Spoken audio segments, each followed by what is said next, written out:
오늘은 로마서 5장 3절에서 5절까지 말씀을 전하는데요.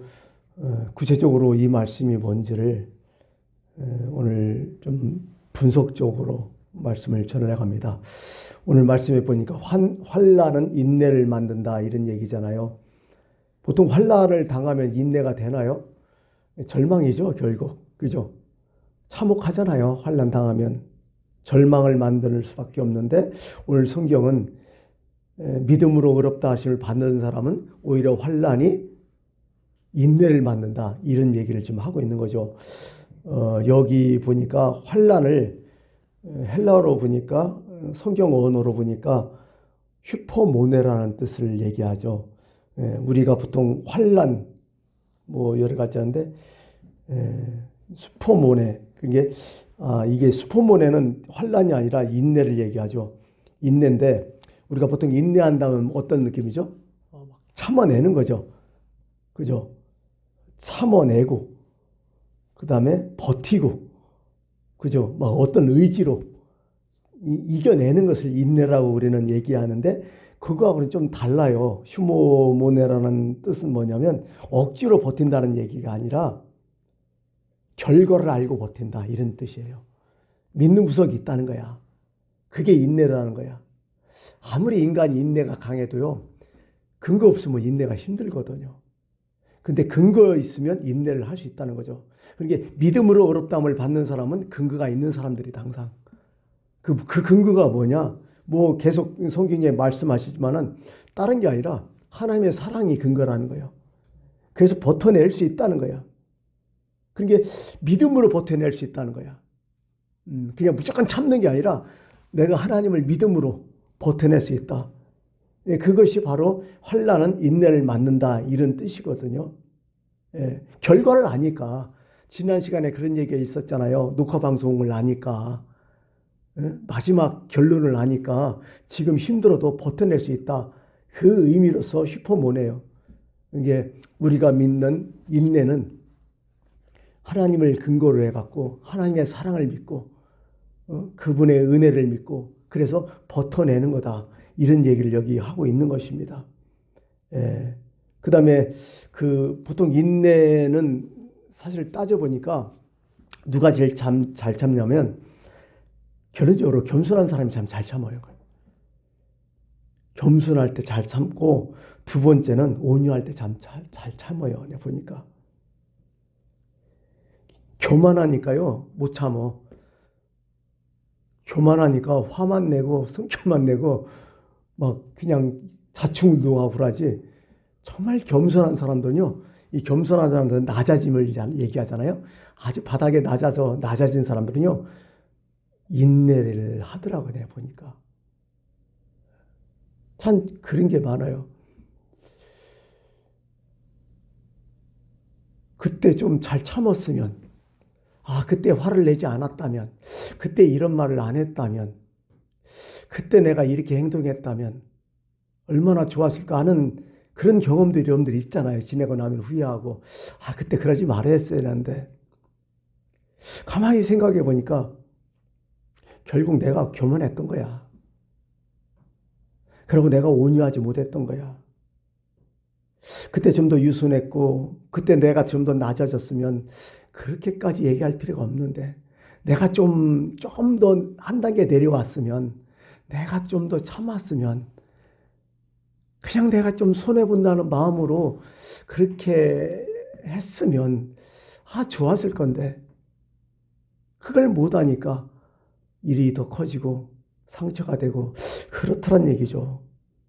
그래서 사람이 정말 인내할 때는 겸손할 때가 아닐까 이런 생각을, 그런 일이 있고 나면 항상 가져요. 내가 그 당시에 교만했었구나. 그런 생각을 많이 하죠. 중국 고전에 보면 그 대학이라는 게 있잖아요. 거기에 재미난 얘기가 있어서 써갖고 왔어요. 그 공자의 제자 중에 자장이라는 사람이 있는데, 공자한테 이렇게 묻져요.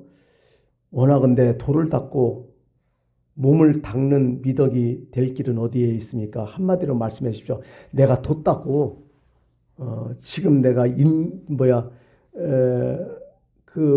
정말 사람이 인격을 갖추려면 뭐가 제일 중요합니까? 예? 공자한테 물었던 거죠. 그랬더니 공자가 한마디로 얘기해요. 모든 행실의 근본은 참는 데 있다. 참는 덕이 제일 큰 덕이다. 그렇게 얘기해요. 그래서 이제 그 제자가 물어요. 자장이 물어요. 어떻게 해야 잘 참느냐 이렇게 물어요. 그랬더니 공자가 한마디로 딱 얘기해요.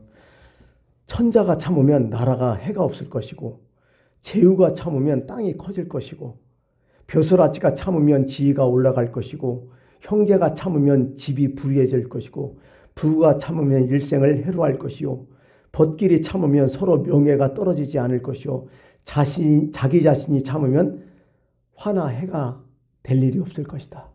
이렇게 하고 딱 얘기해요. 참 공자다운 가르침이잖아요. 또 자장이 재채 또 물어요. 만일 참지 않으면 어떻게 됩니까? 그랬더니 공자가 말하길 간단하지. 천자가 참지 않으면 나라가 없어질 것이다. 제후가 참지 않으면 그 몸조차 없어질 것이다. 벼슬아치가 참지 않으면 법에 걸려 그는 반드시 죽을 것이다. 형제가 참지 않으면 각각 빈궁해질 것이다. 부부가 참지 않으면 자식이 외롭게 될 것이다. 벗길이 참지 않으면 정의가 무너질 것이다. 자기 자신이 참지 않으면 근심이 떠날 길이 없다. 이런 얘기를 한다는 거죠. 이게 인내를 동양에서도 되게 큰 덕으로 여겼다는 것을 이게 얘기를 하는 거죠. 그래서 오늘 말씀은 그래요. 인내가 무조건 참는 게 아니다. 그것은 어떤 그 사람의 의지를 시험하는 게 아니라 믿는 구석을 가지고 참는다. 그것은 뭐냐면 믿음으로 업다움을 받았기 때문에, 하나님의 자녀가 됐기 때문에 그 근거를 가지고 참는 것이다. 오늘 성경은 그렇게 말씀을 합니다. 그래서 믿음으로 의롭다함을 받는 사람들은 환난에서 잘 견디고, 그 견딜 수 있는 것은 바로 하나님의 사랑, 약속이 있기 때문에 인내가 있다. 이런 얘기를 하는 거죠. 또 이거 보니까 연단을 이룬다 하잖아요. 인내를 계속 거듭하면 연단을 이룬다. 연단도 헬라어로 한번 찾아봤어요. 도키메라고 하는 건데요. 이것은 단단해진다. 그냥 단단해지는 것이 아니라 담금질을 얘기하는 거죠. 불쑥의 새를 막 불렸다가 망치로 두들겨 패고, 또 좀 있다가 식혔다가 또 불겼다가 또 때리고, 맞는 새는 힘들겠죠. 실제적으로 새를 불겼다가 자꾸 때리면 그 분자 구조가 자꾸 좁아진대요. 촘촘해진대. 그래가지고 그 새가 강해진다는 거죠. 그러면 나중에 새가 새를 잘라버린다는 거죠. 그 정도로 그게 바로 연단이다. 이렇게 얘기하는데요. 어떻게 보면요, 참 세상에서 많은 환난과 질고를 잘 겪어낸 사람들이, 그죠? 연단이 되는 사람들이에요. 그죠? 예. 근데요, 연단이라는 것을 우리는 꼭 단단해진 것만 생각했는데, 사람이 언제 단단해질까? 신앙적으로 얘기하는 거예요, 지금 이거요. 욥기서 23장 10절에 아주 중요한 얘기가 있죠. 나의 가는 길 오직 그가 아시나니 나를 단련하시네. 연단하신 후에는 내가 순금같이 나오리라. 사람이 연단받으면 어떻게 될까요? 단단해질 수 있다는데, 그 단단은 어디에 있을까요? 불순물이 빠지는 데 있다는 거예요. 내가 가만히 봐도 자꾸 어떤 신앙생활 하면서 환난당하고 연단당할 때요, 뭐가 자꾸 빠져요?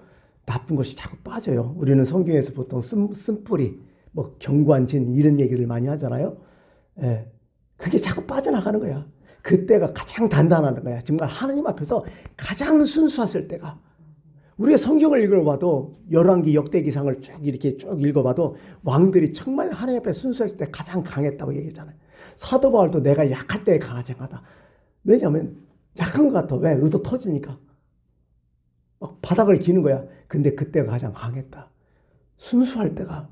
그게 인격으로 나타나다. 그러니까요, 환난을 당하면 인내도 참고 자꾸 하는데, 그게 연단을 받는다는 거죠. 인내가 계속 참으면서 연단을 받는 것은 뭐냐면, 하나님께서 나를 순수하게 만들려고, 그래서 더 강하게 만들려고, 강한 사람 만들려고 그렇게 했다는 거죠. 또 여기 보니까 연단은 소망을 이룬다. 마지막이죠. 소망을 이룬 줄 알미로다. 소망을 이룬다. 소망, 우리 소망 없나요? 소망 다 갖고 있잖아. 희망도 있고 우리가 바램. 근데 왜 소망을 이룬다고 얘기를 해? 여러분, 소망도요 같은 소망이 아니더라. 내가 보니까 사람마다 다 다르죠. 자, 고통 중에 있는 사람이 바라는 소망하고 평범할 때, 아주 평온할 때 바라는 소망하고 같을 수가 없어요. 내가 보니까. 그죠? 잘 먹고 잘 사냐 그 문제 때문에 걷는 소망하고 죽느냐 사느냐 그 문제 때문에 바라보는 소망하고 달라요. 하나님께서 마지막에 연다는 소망을 이룬다 할 때 그 소망은 어떤 소망이냐? 제대로 된 소망이야. 우리가 정말 신앙생활을 하고 그러잖아요. 근데 정말 우리는 제대로 된 소망을 지금 갖고 하나님께 기도하나요? 대부분 우리의 소망은 세속적이 아닐까? 모든 것을 이 세상 문제에 다 결부해서 얘기하잖아요. 그게 진짜 우리의 소망이었을까? 성경에 쭉 읽어봐도 진짜 진솔한 사람의 소망들이 많이 있잖아요. 신앙인의 소망들이 많이 있었잖아요. 그들의 소망은 다 하나같이 뭐였어요? 결국 예수님이 원하는 소망은 다 뭐였어요? 하나님 나라였잖아요. 물론 이 땅에 살아가기 때문에 우리가 세속적인 소망이 없을 수는 없어요. 그걸 무시하는 게 아니죠. 그러나 그것을 있다가 치더라도 우리 마음속에는 늘 궁극적으로 최종 목표 소망은 하나님 나라라는 것을 분명히 이루어지죠. 그러니까 우리의 소망이 진짜 되려면요. 모든 것이 다 하나님의 나라에 대한 그거에 다 결부된 소망이 있어야 되는 거야. 우리가 잘 먹고 잘 사는 이유가 뭐냐? 하나님 나라를 위해서. 우리가 성공해야 되는 이유는 뭐냐? 하나님의 뜻을 위해서. 우리가 열심히 살아가는 이유는 뭐냐? 하나님의 말씀을 위해서. 이렇게 된다는 거죠. 그래서 그 소망을 이룬다는 거죠.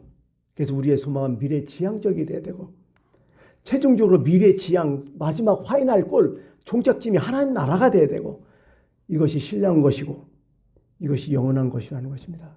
그 소망을 이룬다는 거죠.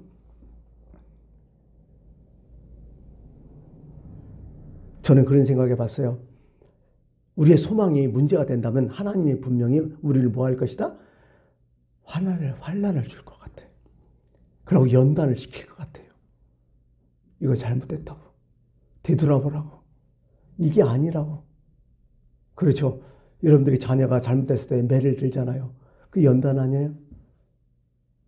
맞는 사람한테는 환난이고. 왜 들어요? 잘못했기 때문에. 올바로 살으라고. 그런 것처럼 하나님도 우리에게 꼭 그러하실 것 같아요. 네. 소망을 이룬다. 소망을 이룬다. 그런 거 보면 진짜 소망이 순수해져요. 네. 불순물이 찌꺼기가 다 없어져. 정말 순수해요. 진짜 우리가 경험하잖아요. 가장 힘들고 가장 어렵고 정말 어찌할 수 없을 때 그때 신앙이 가장 순수해지잖아요. 정말 어떻게 보면 성결이죠. 불순물이 다 해결되고 모든 세상의 안개가 다 거치고 정말 순수한 모습. 예, 그것이 가장 중요하다는 거죠. 이것을 거꾸로 생각해도 참 좋은데 거꾸로 생각하는 건 뭐냐면 소망을 기준으로 다 생각하면 다 돼요. 이게 반대로 한번 생각해봐요. 제대로 된 소망께서는 뭐가 있어야 돼? 연단이 있어야 된다는 거예요. 그죠? 자꾸 연단을 하려면 어때요? 참아내야 돼요. 연단이 돼요. 참지 못하면 연단 안 되잖아요. 거꾸로 생각하면. 그죠? 그 다음에 소망이 있어야 인내를, 환난을 이긴다는 거죠. 그래서 우리는요, 제대로 된 소망을 갖고 있어야 돼요. 올바른 소망을 갖고 늘 해야 돼요. 예, 예수님께서 처음에 공생에 처음 시작할 때서 처음 외친 말씀이 뭐예요? 회개하라, 천국이 갖고 왔다. 천국이 하나님 나라잖아요. 마음을 돌이켜라. 삶의 방향을 돌이켜라. 하나님 나라가 지금 왔다. 그 얘기잖아요. 그러고 예수님께서 십자가에 돌아가셨고 부활하셨고 마지막 승천하실 때 제자들한테 마지막에 했던 일이 뭐예요? 바로 하나님 나라였어요. 예수님께서 부활하시고 세상에 며칠 동안 더 계셨죠? 40일 동안 계셨잖아요. 이게 예수님이 부활하시고 금방 승천하신 게 아니에요. 40일 동안 제자들과 같이 또 있었어요. 40일 동안 한 일이 뭐예요? 다 사도행전에 나오죠. 하나님의 나라 일을 말씀하시니라. 하나님 나라 그걸 했어요. 예수님은 처음부터 끝까지 일관성의 그 주제가 뭐예요? 삶의 주제가 하나님 나라였어요. 이 땅에 오신 목적도 그렇고 그러므로 오늘 우리도 이 세상 살아가는 그 이유가 하나님 나라여야 된다는 거죠. 그게 소망, 그게 온전한 소망, 순수한 소망이 된다는 거죠. 바로 이 소망이 있다면, 하나님 나라 소망이 있다면 우리가 환난도 이기고요, 인내를 할 수 있고요, 연단이 될 수 있다는 얘기죠. 바로 이런 거죠. 근데 오늘 또 한 절이 더 남았죠. 소망에 대해서. 소망이 5절, 소망이 우리를 부끄럽게 하지 아니함은 우리에게 주신 성령으로 말미암아 하나님의 사랑이 우리 마음에 부은 바 됨이니. 성령님이 그렇게 하신다는 거야. 허공에 대고 얘기하는 게 아니라는 거야. 소망은 반드시 하나님이 이렇게 만들어 준다는 거야. 우리에게 올바른 소망을 가질 수 있도록. 여러분, 그래서 믿음은 능력이라고 하는 거죠. 믿음은 능력이다. 하나님의 힘이다. 우리가 진짜 예수 믿는 거 내 스스로 열심히 믿는 것 같아도요, 하나님의 은혜 아니면 안 된다는 거예요. 하나님의 은혜가 있기 때문에 내가 오늘 여기에 예배에 참석할 수 있었고, 늘 하나님을 의지할 수 있었고, 또 오늘도 이렇게 우리가 살아갈 수 있었던 거죠. 오늘 말씀처럼 소망이 우리를 절대로 부끄럽지 아니한다. 왜냐하면 우리에게 주신 성령으로 말미암아 하나님의 사랑이 우리 마음에 부음받았다. 느껴지니까 그렇게 할 수 있다는 거죠. 넘어졌다가 또 일어나고 약해졌다가 또 강해지고 막 그런 거죠. 그래요. 성경에 그런 말 있잖아요. 하나님 나라는 말에 있지 않고 능력에 있다. 바로 이런 뜻이에요. 말이 아니거든요. 정말 능력이거든요. 내가 복음을 부끄럽지 않는다. 왜냐하면 이것을 믿지 않는 사람들은 이게 미련한 것이지만은 믿는 자들은 구원을 주신 하나님의 능력이다고. 그 얘기를 했듯이 그래요. 오늘도 우리는 성령의 힘으로 살아간다는 거. 그래서 올바른 소망을 늘 갖고 있다는 거. 그것을 꼭 명심해 주시길 부탁드리겠습니다. 기도하겠습니다.